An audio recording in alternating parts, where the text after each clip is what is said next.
अब हम परिनालिका में प्रवाहित विद्युत धारा के कारण उत्पन्न चुंबकीय क्षेत्र की जानकारी लेते हैं। परिनालिका क्या होती है? पास पास लिपटे विद्युत रोधी तांबे के तार यानी इंसुलेटेड कॉपर वायर की बेलन की आकृति की अनेक फेरों वाली कुंडली को परिनालिका कहते हैं। विद्युत धारा प्रवाहित करने पर परिनालिका का एक सिरा उत्तर ध्रुव तथा दूसरा सिरा दक्षिण ध्रुव की तरह कार्य करता है। किसी परिनालिका के कारण उसके चारों ओर उत्पन्न चुंबकीय क्षेत्र रेखाओं का पैटर्न इस प्रकार होगा। परिनालिका के भीतर चुंबकीय रेखाएं समांतर सरल रेखाओं की भांति होती है।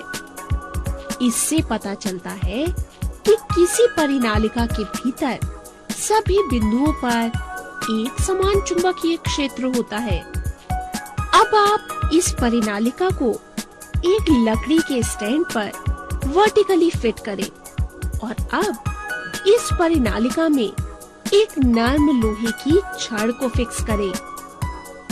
नर्म लोहे की छड़ के सिरे से कुछ दूरी पर लोहे की आलपिन रखें और अब इस परिपथ में विद्युत धारा प्रवाहित करें। अरे ये क्या हुआ? ऑलपिन तो लोहे की छड़ से चिपक गई। ऐसा क्यों हुआ? चिपक तो गई। तुम ही सोचो जरा ऐसा क्यों हुआ? क्या ये लोहे की छड़ चुंबक बन गई? बिल्कुल सही।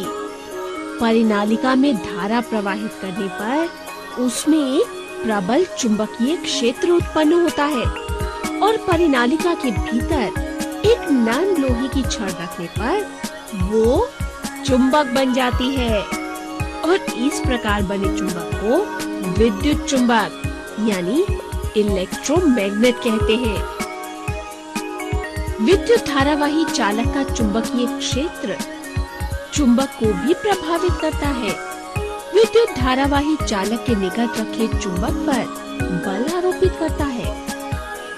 फ्रांसीसी वैज्ञानिक आंद्रे मैरी एम्पियर ने कहा कि परिणाम स्वरूप चुंबक को भी विद्युत धारावाही चालक पर समान परंतु दिशा में विपरीत बल लगाना चाहिए।